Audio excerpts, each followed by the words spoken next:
Have you ever wondered, while flipping through channels or scrolling through pages, which are mentioning only one and the same thing? How is it possible to shape the collective behavior of a complete society?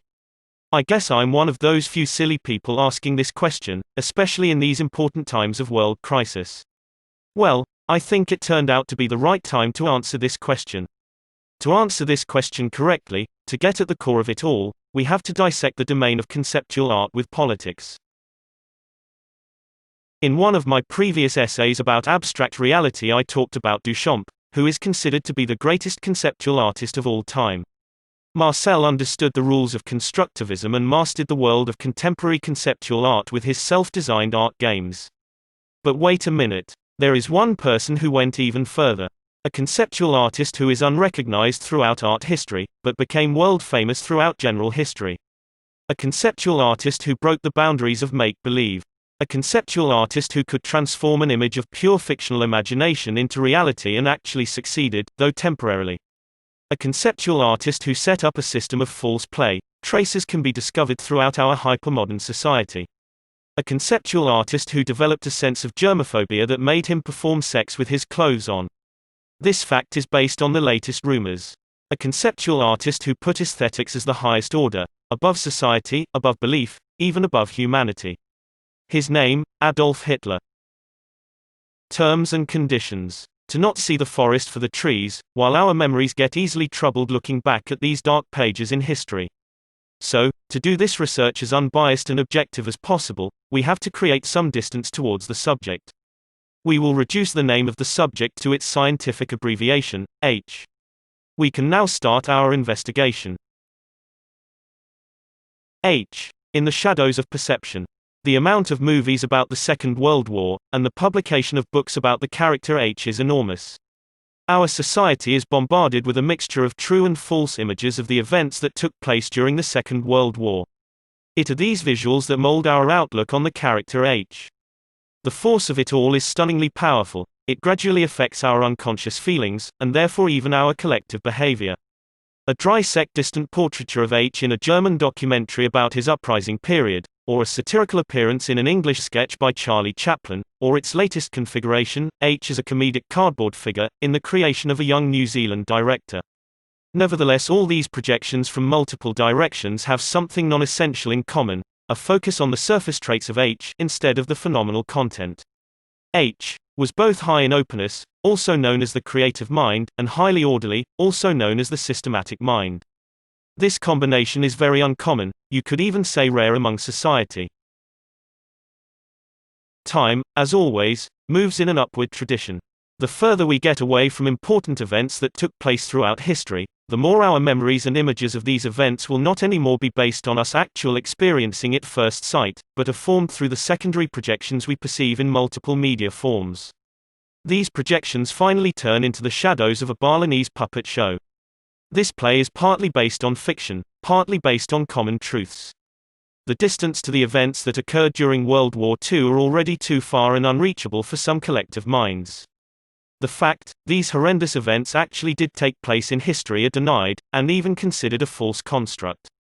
This is the first step in the process in which each historical event will eventually turn into a Homeric saga. Everyone starts out as a point, even H. Years ago, a middle-aged professor from Jewish descent opened his sketchbook. He flipped through the pages filled with chaotic notes and small drawings. He stopped somewhere in the middle, an empty page. He took his pencil and drew two figures. The professor pointed out, "This is what we perceive, but to fully understand the matter, we have to put our focus on the points itself." Me, a simple student, wondered, "They are no points anymore. Who is this other dead pixel?" The professor responded, "That's such a character, his name is L. H and L played together as children." Years later they wrote just 3 essential books about these plays. L. acted as a tyrant school teacher himself. Then he turned into a philosopher-architect, a very strict and rigid one at first, but later in his life he loosened up. He moved to an English university and lectured while lounging. An older professor of human logic systems, who was also sitting in the class, responded, "Remember, you can put as many zeros together as you want, but they will never form a one. However, if you become a great player of abstract reality, you could put yourself, number 1, in front an infinity of zeros and win the end game. The simple student asked, "What do you mean? Is it really that simple?" The professor replied, "Fooled you.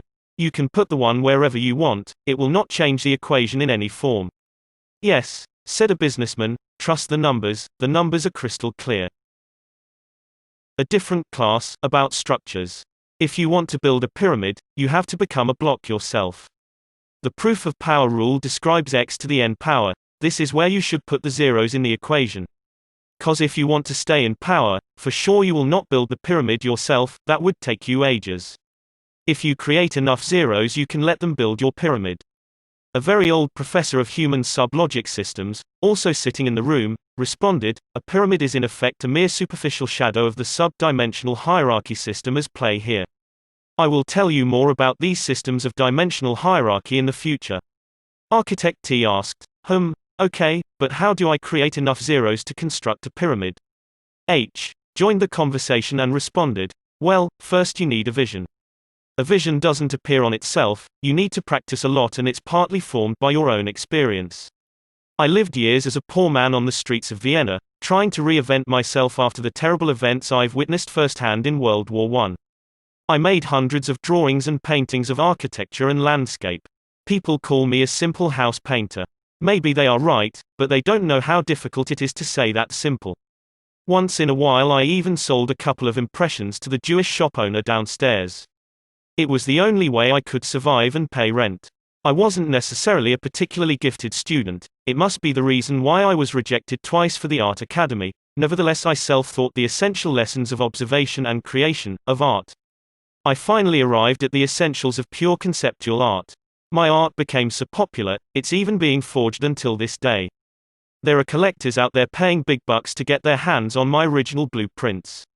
It's not so expensive as a stolen copy of an original toilet pot by my biggest competitor Marcel, but it's getting there. Marcel noted, "You've noticed your way of play became a must-copied style throughout the 21st century."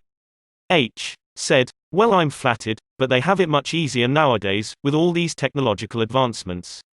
I mean a tracing app, that's much more effective than all the paperwork I had my zeros process.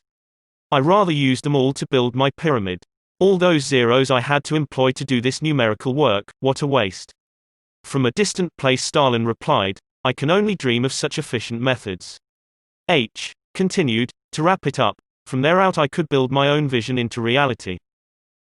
The equation of a phenomenon called H equals S plus G plus B plus H plus G plus R plus D plus X to the n power.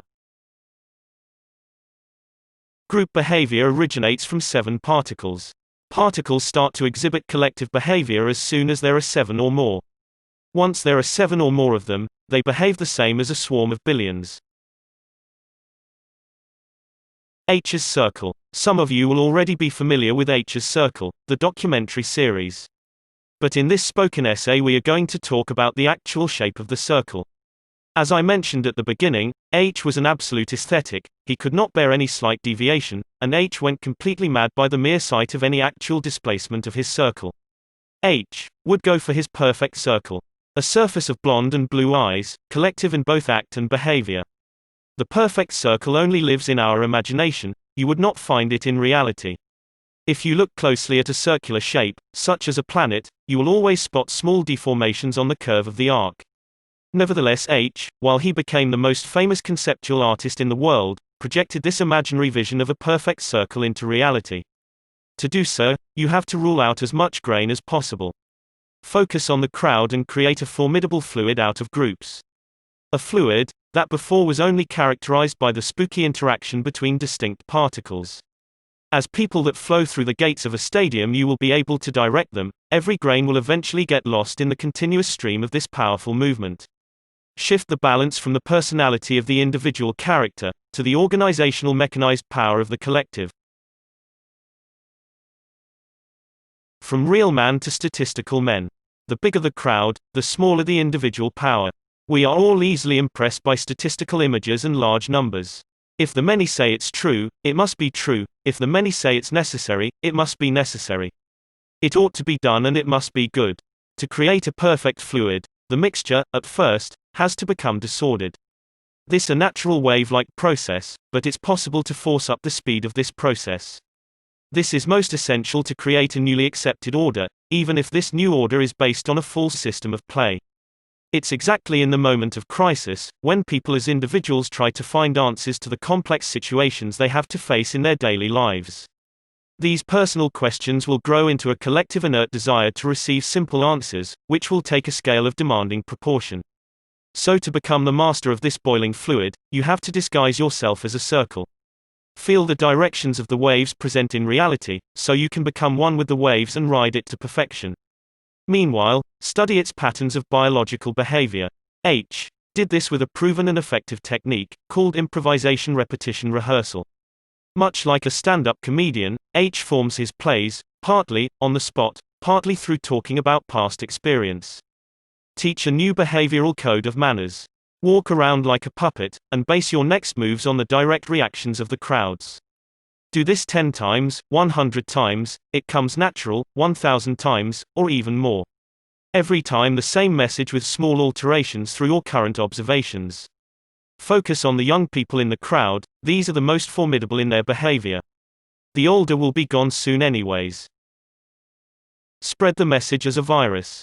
A major part of the H equation, on the right side, figured out how to put more power to the message, by using a continuous stream of projected thoughts.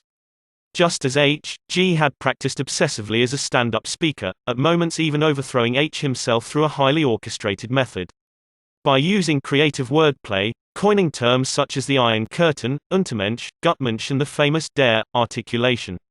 By using the latest technological advancements, a new normal goal, radios for everyone, media propaganda, H could reach more crowds in smaller amounts of time.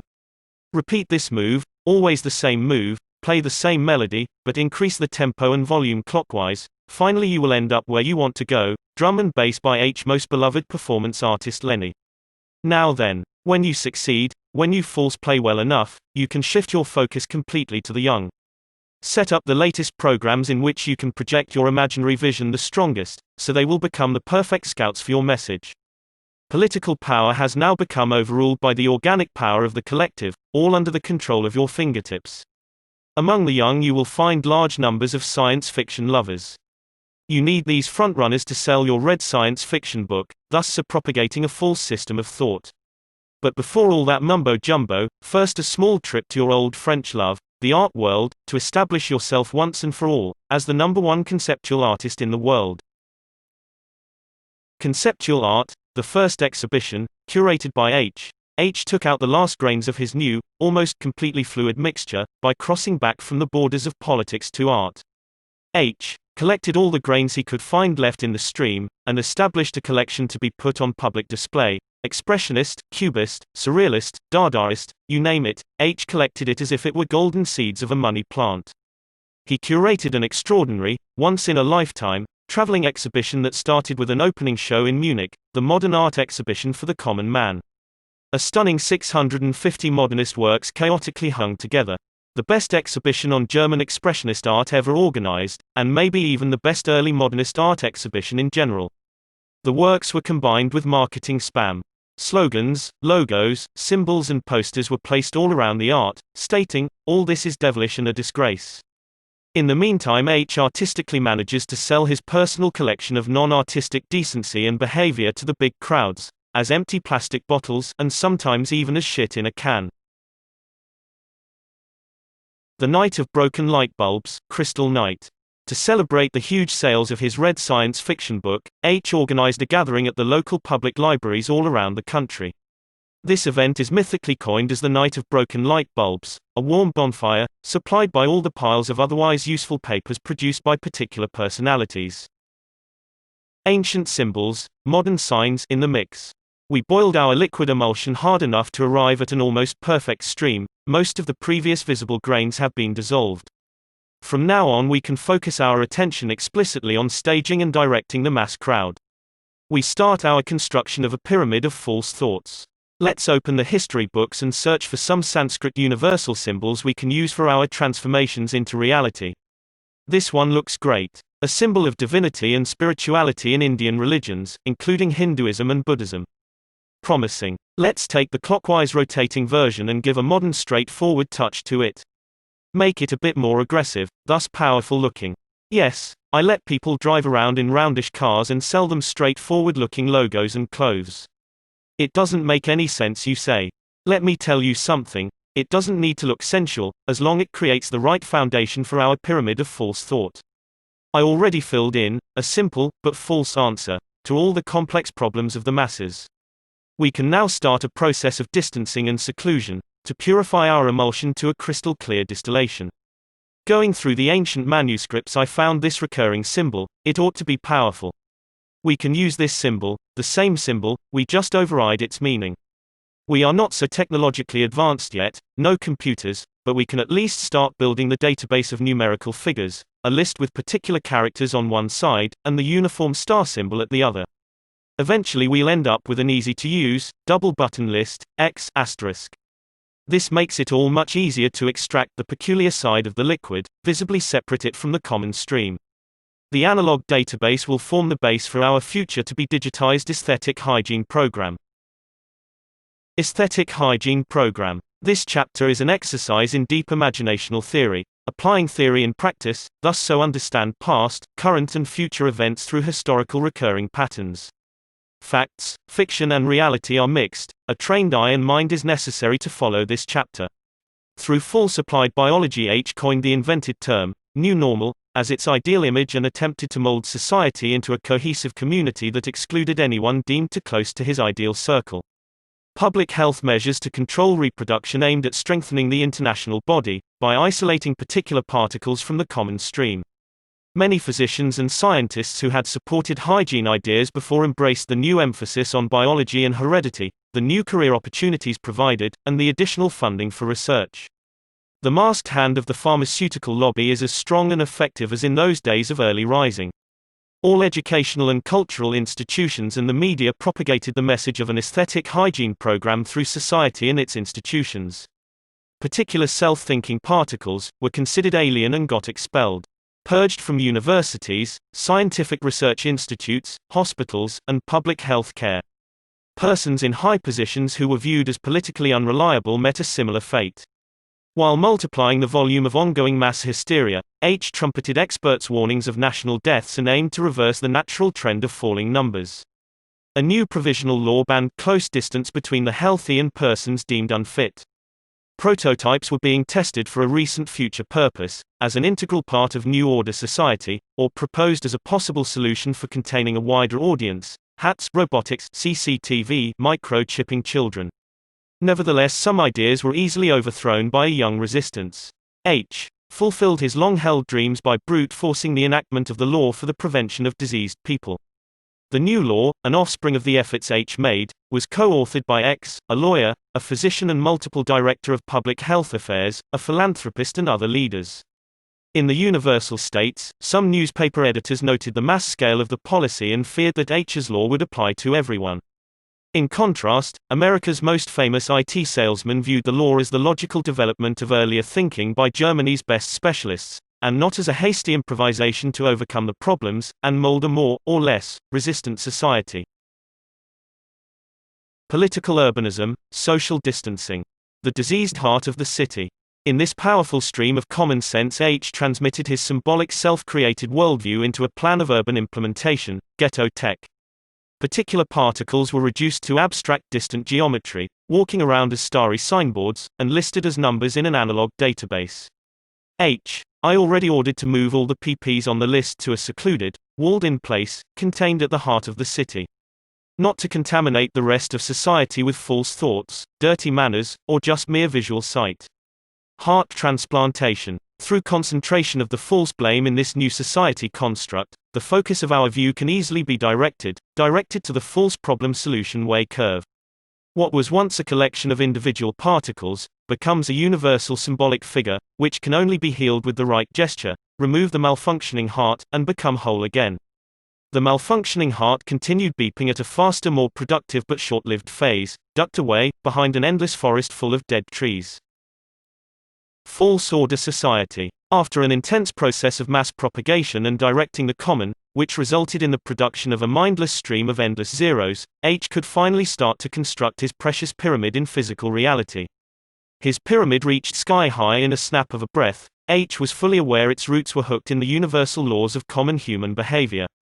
It's only because of the sheer brute force of two combined streams guided through the same basic principles, that H's perfect pyramid would hold only a short matter of time. Nevertheless, its shadow projections will float along with us, throughout the deep of time and space. From a two-button list to a one-button solution. This part is a transcript of a conversation between leaders, generals and scientists just before H's pyramid collapsed. Double Director of War Generals, to destroy this pyramid we must use an emulsion of firewoods and metals. Here is a three-step procedure. 1. An army of wooden figures will approach the object from both flanks. 2. Periodically and uncontrollably we sprinkle the top of the pyramid with a waterfall of scrap metal. 3. If we continue this procedure long enough we can dissolve the pyramid with this proof-of-work threefold technique. Atom experts, this is terribly inefficient. The General, what are you talking, idiot? Atom experts, I have a way to move directly to the end line, to jump to 3 in a breath of Q split second. A musician explained, play white on white, with a slight rotation. The General, tell me more. Atom expert, it's a single button solution to dissolve the pyramid, any pyramid for that matter, a permanent solution for all your problems. We use the unimaginable formula of Ein philosopher Stein. The General, I don't understand anything of what you are saying, but nevertheless I'll give you all the resources and money necessary.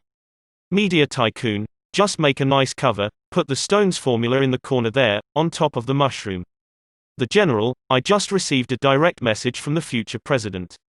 President gave the strict and explicit orders to capture PP/A4, Rocketman W. And UA, I give you an offer you can't refuse.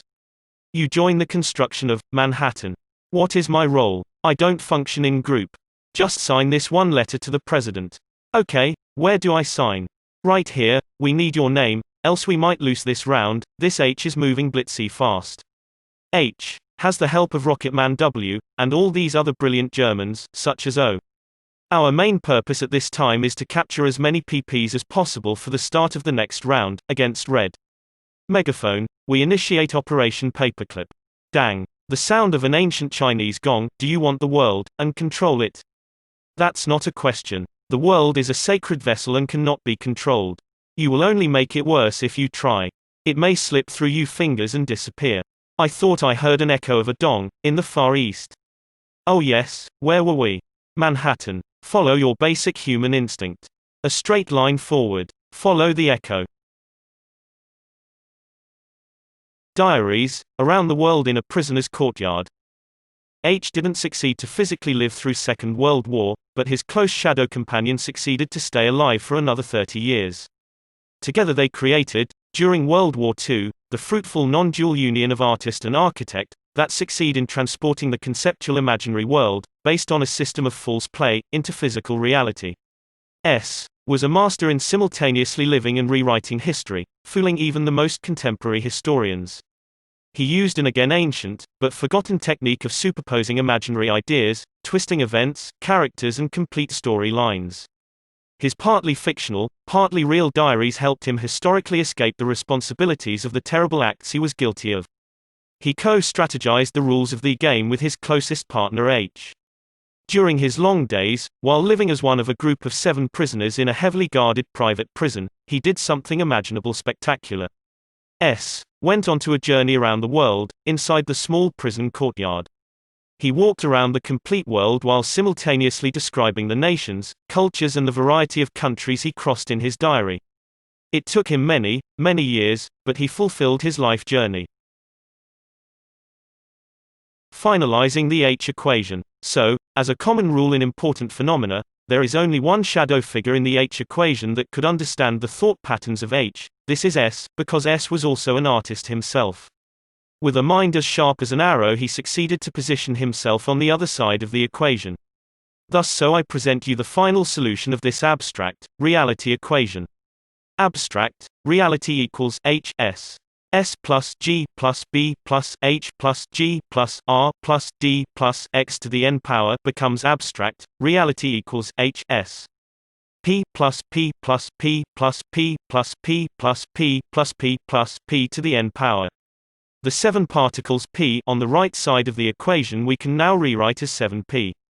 Abstract, reality equals H s 7P plus P to the n power. An exceptional woman's end note. I don't need an equation to feel the problem at hand. It's clearly a potential problem. In layman terms, too many P's called Dick in the equation. Don't forget fellow PPs. Remain APP, and never disappear in the ocean of P. I hope you enjoyed this creative experimental journey into the history of social science, mass psychology, politics, art, artificial intelligence and a bit of alchemy. A dive into imaginational theory. This essay is made possible with the generous support of the 7 following names: IBM, Adidas, Volkswagen, Coca-Cola, Hugo Boss, Bayer and the Associated Press.